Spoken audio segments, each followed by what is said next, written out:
150 நாள் உயர்த்துவதாக சொன்னார். 5 ஆண்டு காலத்தில் சொன்ன வாக்குறுதியை நிறைவேற்றல. 100 நாளையும் தரல, 100 நாளும் வேலையை தரல, செய்த வேலைக்கு பணம் இல்ல, தில்லுமுல்ல. ஆனால் இன்றைக்கு மத்திய அரசாங்கம் 100 நாள் 125 நாளும் பிரதமர் மோடி அவர்கள் இன்னைக்கு வைத்திருக்கிறார்.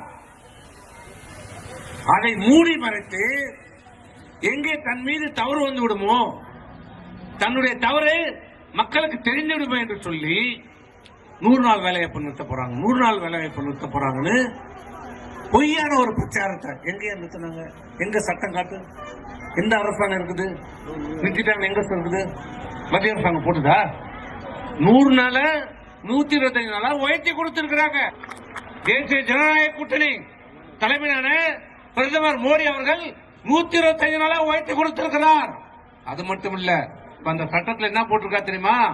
நீ செய்த வேலை 15 நாளுக்குள்ள பணம் வரணும். உனக்கு பணம் வரலைன்னா உனக்கு போனஸ் பணம் கொடுத்தவன் இந்த அரசாங்கம். 15 நாள்ல பணம் தரலன்னா நீ அவங்களுக்கு பணம் தரணும், போனஸ் பணம் தரணும். இன்னைக்கு சொல்லியிருக்கு சட்டத்தில். இது எல்லாத்தையும் மூடி மறைச்சு ஏமாற்றி, அது மட்டும் இல்ல, முன்ன என்ன வேலை எடுக்கணும், என்ன செய்யணும் என்பது அரசாங்கம் முடிவு பண்ணும். இப்ப அப்படி கிடையாது. உன் ஊராட்சினா உன் ஊராட்சியில நீயே முடிவு செய்துக்கலாம். என்ன வேலை செய்யலாம்? ரோடு போடலாம், பள்ளி கட்டடம் கட்டலாம், குளம் எடுக்கலாம். வேலைகளை நீங்களே தேர்வு செய்து கொள்ளலாம். மக்களாகிய நீங்களே உள்ளாட்சியிலே நீங்களே தேர்வு செய்து கொள்ளலாம்.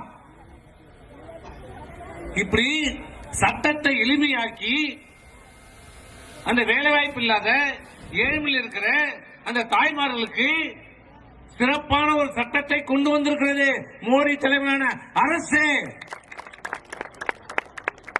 அதை மூடி மறைத்து விட்டு இன்னைக்கு 100 நாள் வேலைவாய்ப்பு நிறுத்துறாங்க. 100 நாள் வேலைவாய்ப்பு ஏன்னா இவன் தரல. நீ நாளைக்கு ஓட்டு கேட்ட வந்தா கேப்பல்ல, எங்க வேலை கொடுத்த அதை கேட்க கூடாதுக்காக நிறுத்திட்டாங்கன்னு பொய்யான ஒரு பிரச்சாரம். அவன் வாயை திறந்தாலே திமுக காரன் பொய் தானே. பொய்யை தவிர வேற எதுவுமே வராது அவனுக்கு.